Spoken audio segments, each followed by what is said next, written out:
Hello viewers, எப்படி இருக்கீங்க? நான் நல்லா இருக்கேன். நிறைய சப்ஸ்கிரிப்ஷன்லாம் பண்ணிக்கிட்டு இருக்கீங்க, நிறைய கமெண்ட்லாம் நமக்கு தெரியப்படுத்துகிறீங்க, நிறைய பேர் லைக் பண்ணுறீங்க, ஷேர் பண்ணுறீங்க. தேங்க்யூ ஃபார் வாட்சிங் ஆட் அப்துல்ஸ். இன்றைக்கி நம்ம பேச போகிற டாபிக் வந்து பார்த்திங்கன்னா 16வது டாபிக். நம்ம 16th வீடியோ நம்ம போட்டுட்ருக்கோம். இந்த 16th வீடியோ வந்து நம்ம ஷூட்டில் இருக்கோம். இன்றைக்கி பேச போகிற டாபிக் வந்து கரைந்து போகவா. கரைந்து போகவா. தண்ணியில் வந்து பார்த்திங்கன்னா ஏதாவது ஒரு பொருளை நீங்கள் கரைச்சிங்க அப்படின்னா தண்ணியோட தண்ணியாக அது கரைஞ்சி போயிடும். அதே மாதிரி தான் மனுஷனோட வாழ்க்கையில் உள்ள அனுபவங்கள், மனுஷனோட வாழ்க்கையில் உள்ள நாலேஜஸ்ஸு, அவன் கற்றுக்கிட்ட விஷயம், அவன் படித்த படிப்பு, அவன் வந்து என்னென்ன விஷயங்கள்லாம் வந்து அவன் சின்ன வயசுலேருந்து படித்து அதுக்கப்புறம் வந்து ஒரு சர்டன் ஏஜில் வேலை பார்த்து அவன் வந்து அப்படியே வாழ்க்கையில் வந்து அப்படியே தலையெடுத்து வரான். தலையெடுத்து வரும்போது பார்த்திங்கன்னா எல்லாருக்குமே வந்து வாழ்க்கையில் வந்து ஒரு இடத்துல வந்து பார்த்திங்கன்னா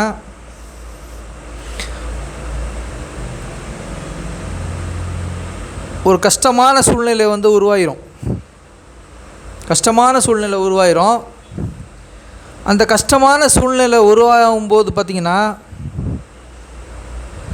ஒன்று மனுஷன் நம்மளோட தலைப்பு மாதிரி தண்ணியில் போட்ட பவுடர் மாதிரி கரைஞ்சி ஒன்றுமே இல்லாமல் போய் தண்ணியில் கலராக மட்டும்தான் இருக்கக்கூடிய மனுஷனாக அவன் வாழ போகிறானா அந்த கஷ்டத்துக்கு அப்புறமா, இல்லை நான் கரைஞ்சி போகிறதுக்காக நான் வாழ்கிறது வந்து நான் உடன்பாடு எனக்கு கிடையாது, நான் கரைஞ்சி போக வந்தவன் கிடையாது, நான் வாழ வந்தவன், நான் அதனால் நான் கரைய மாட்டேன் அப்படின்னு எனக்கு பாசிட்டிவாக எடுத்துக்கிட்டு லைஃப்பை வந்து ஒரு ரீஎன்ட்ரி கொடுக்க போகிறீங்களா? இதுதான் நம்ம பேச போகிற டாபிக் இன்றைக்கி. இந்த டாபிக் வந்து பார்த்திங்க அப்படின்னா இதில் நிறையா விஷயங்கள் பார்த்திங்கன்னா நம்ம உள்வாங்கணும். அப்போ நீங்கள் எப்படி உள்வாங்குவீங்க? நான் பேச போகிற டாப்பிக்கோட இம்பேக்ட் வந்து உங்களுக்கு தெரிஞ்சால் தான் அதை நீங்கள் நம்ம பேசுகிற வேவ் லென்த்தோடு நீங்கள் உள்ளே இன்வால்வ் ஆக முடியும். அப்போ நம்ம உங்களுக்கு வந்து அது மாதிரி ஒரு இம்பேக்டை கொடுக்கணும். எப்படி கொடுக்க முடியும்? கொரோனாவை விட ஒரு பெஸ்ட்டு இம்பேக்டை உங்களோட லைஃப்பில் வந்து உங்களுக்கு மிசரபிளை காமிக்க முடியும். காமிச்சிட்டேன்னா கண்ணு முன்னாடி உங்களுக்கு கொரோனா கண்ணு முன்னாடி காமிச்சிட்டேன். ஒரு டிஃபிகல்ட்டான சூழ்நிலை, உலகமே கஷ்டத்தில் இருக்குது. நீங்கள் தண்ணியாக கரைஞ்சி போயிடுவீங்க. நீங்கள் கொஞ்சம் பயந்துருந்தீங்க, நம்ம என்னடா இப்படி வாழ்க்கை ஆயிடுச்சா, முடிஞ்சிருச்சா, இதோட கதை அப்படின்னு அந்த டைமில் வந்து பார்த்திங்கன்னா பயந்து கண்ட மாத்திரைகளை சாப்பிட்டு பயந்து காணாமல் போனவங்க, கரைஞ்சி போனவங்க நிறையா. நான் உயிரை மட்டும் சொல்லலை, அவங்க பண்ணிக்கிட்டு இருந்த வியாபாரங்கள், அவங்க வளர்த்து வச்சுருந்த அந்த எக்ஸ்பீரியன்ஸஸ்ஸு, அவங்களோட நாலேஜஸ்ஸு, இது எல்லாத்தையும் வந்து அவங்களால மீட்டெடுக்க முடியாமல் அவங்க என்ன பண்ணிட்டாங்க, அந்த கஷ்டமான சூழ்நிலை அப்படின்ற ஒரு தண்ணியில் வந்து கரைஞ்சிட்டாங்க. இப்போ உங்களுக்கு அந்த இம்பேக்ட் புரியும்னு நினைக்கிறேன். ஸோ நீங்கள் தண்ணியில் கரைஞ்சி போடக்கூடிய நீங்கள் எப்போ ஒரு பவுடராக இருக்க போகிறீங்களா, இல்லைனா உங்களுக்கு வாழ்க்கை கஷ்டம் ஒரு பெரிய கஷ்டத்தை கொடுக்கும்போது நீங்கள் கல்லாக இருந்து அதில் வந்து நீங்கள் ஜெயிச்சு போராட போகிறீங்களா?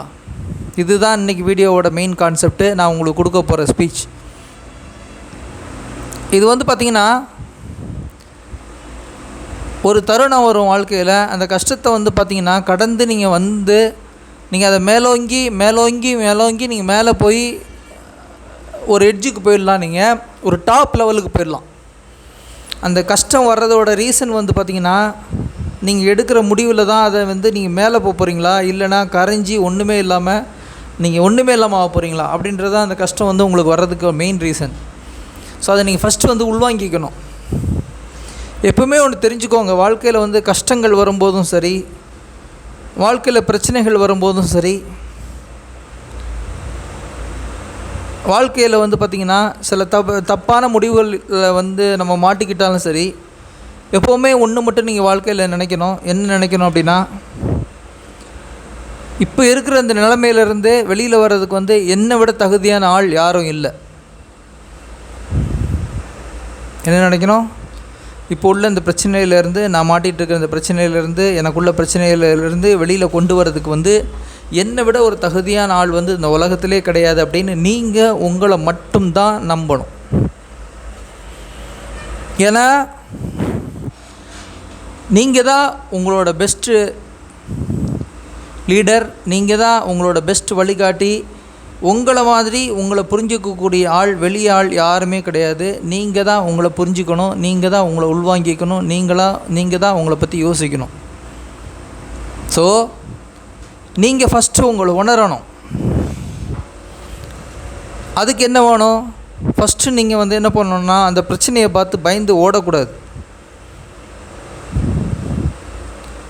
பயந்து ஓடக்கூடாதுன்னு சொல்கிறதுனா, ஒரு இடத்துல தீ பிடிச்சி எரியுது, நீங்கள் பெட்ஷீட்டை போத்திக்கிட்டு நீங்கள் தீயில் மூடிக்கிட்டு உட்காந்துட்டு இருக்க முடியுமா? இருக்க முடியாது இல்லவா?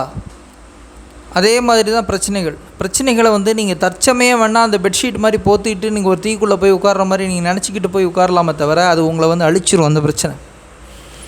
ஸோ எப்போவுமே என்னோடய சஜஷன் என்ன அப்படின்னா, ஒரு பிரச்சனை உங்களுக்கு ஆரம்பிக்குதா, இமீடியட்டாக ரெஃப்ளெக்ட் பண்ணுங்கள், இமீடியட்டாக ஆக்ஷன் எடுங்க, டிலே பண்ணாதீங்க. டிலே பண்ணிங்கன்னா அந்த ஃபயருக்குள்ளே எப்படி நீங்கள் ஒரு பெட்ஷீட்டை போத்திக்கிட்டு ஃபயருக்குள்ளே போயிட்டு நம்ம தப்பிச்சிருவோம் நீங்கள் தப்பான கண்ணோட்டத்தில் உள்ளே போகிறீங்களோ அதே இம்பேக்ட் வந்து உங்களோட பிரச்சனைகள் வந்து உங்களுக்கு கொடுத்துரும். ஸோ நீங்கள் ஃபாஸ்ட்டாக முடிவெடுக்கிற தருணத்தில் இருக்கீங்க. ஃபாஸ்ட்டாக முடிவெடுக்கணும், தெளிந்த முடிவெடுக்கணும், தன்னம்பிக்கையோடு முடிவெடுக்கணும், தைரியமாக முடிவெடுக்கணும். யாருக்கிட்டையும் போய்ட்டு உங்கள் சஜஷனையோ நீங்கள் யாருக்கிட்ட போய்ட்டு உங்களை விஷயங்களையோ டிஸ்கஷனையோ நீங்கள் கண்டிப்பாக வைக்கக்கூடாது. ஏன்னா இது வந்து உங்களோட வாழ்வா சாவா, உங்களோட உயர்வா தாழ்வா, நீங்கள் தப்பிக்க போகிறீங்களா இல்லையான்ற பிரச்சனை. ஏன்னா மனுஷன் ஒவ்வொருத்தனுக்குமே வந்து பார்த்திங்கன்னா ஒரு விஷயம் உண்டு. என்ன விஷயம் அது அப்படின்னா, நீங்கள் உங்களை காப்பாற்றிக்கிறதுக்கு உங்கள் மூளை பயங்கரமாக வேலை செய்யும். நீங்கள் உங்களை காப்பாற்றிக்கிறதுக்கு நீங்கள் அபரிமிதமாக போராடுவீங்க. அதே இன்னொருத்தர் வந்து நான் என்ன பண்ணலாம் இதுலேருந்து தப்பிக்கிறதுக்கு அப்படின்னா, நீங்கள் அவருக்கு சரியான சஜஷன் கொடுக்கவே முடியாது. பட் நான் ஏன் சஜஷன் கொடுக்க நான் ஏன் உட்காந்துருக்கணும் அப்படின்னு நீங்கள் நினைக்கலாம்.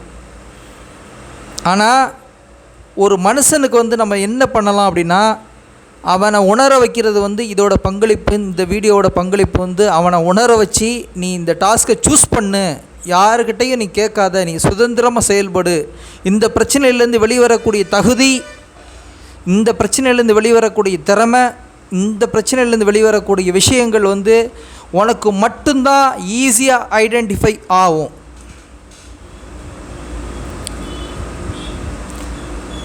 இதிலேருந்து இந்த பிரச்சனையிலேருந்து வெளிவரக்கூடிய ஐடென்டிஃபிகேஷன் வந்து அதை ஃபீஸிபிளாக கண்டுபிடிக்கக்கூடிய தகுதி உங்களுக்கு மட்டும்தான் இருக்கும்.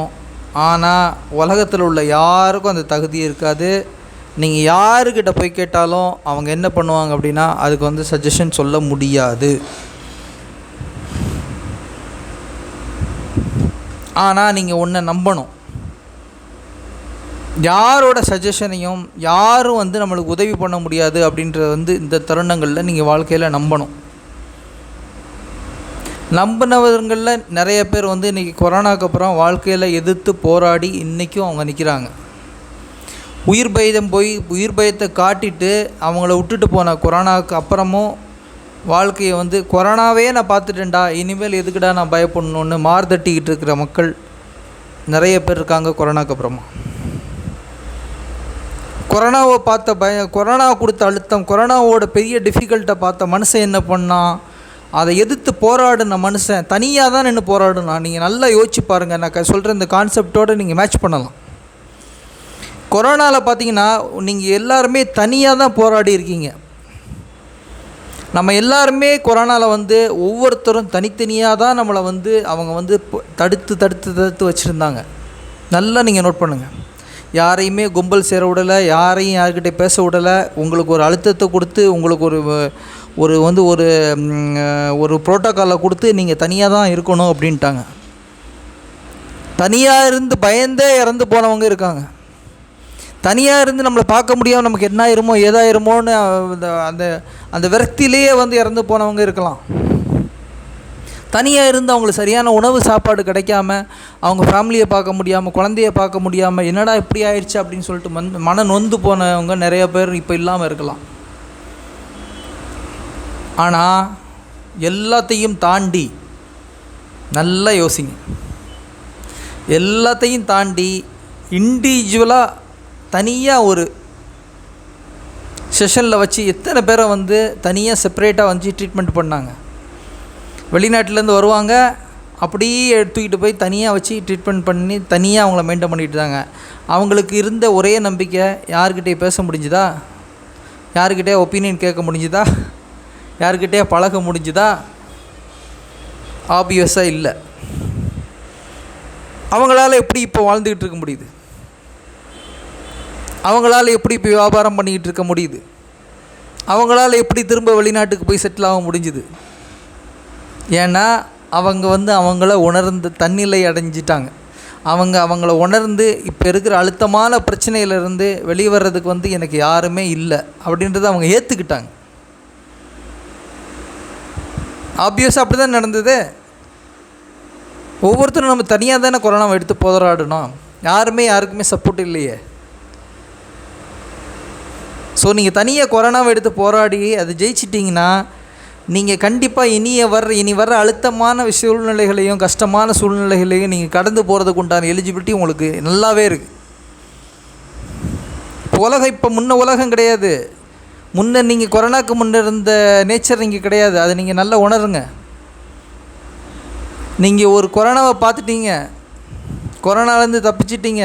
இது எதனால் நடந்ததுன்னா, நீங்கள் உங்கள் மேலே வச்ச நம்பிக்கை, அதுலேருந்து வெளிவரதுக்கு நீங்கள் கண்டுபிடிச்ச ஒரு விஷயம், அதிலேருந்து உங்களோட கான்ஃபிடென்ட், இது எல்லாத்தையும் கொரோனான்ற விஷயத்துலேருந்து வெளியே வர்றதுக்கு வந்து நீங்கள் பயன்படுத்துனீங்க.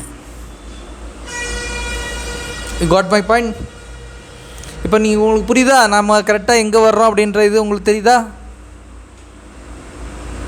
ஸோ வாழ்க்கையில் வந்து பெரிய கஷ்டங்கள், பெரிய கஷ்டங்கள், பெரிய நஷ்டங்கள், பெரிய இழப்புகள், பெரிய பிரச்சனைகளில் போய் ஒருத்தன் மனுஷன் மாட்டினானா அவன் தனியாக போராடி மட்டும்தான் ஜெயிக்க முடியும்.